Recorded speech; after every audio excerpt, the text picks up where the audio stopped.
Yung sa laro ka lang pala magkakaroon ng 69 million.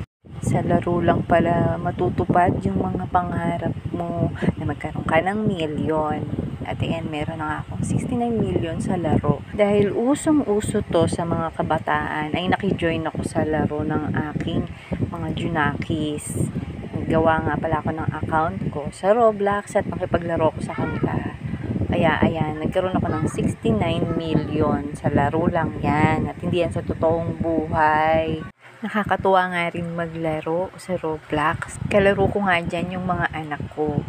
At mas madami silang pera dyan kaysa sa akin. Siyempre, yung sa kanila ay billion at yung akin naman ay million. Actually, nanggaling nga yung million na yan sa anak ko. Binibigyan niya ako ng mga tanim.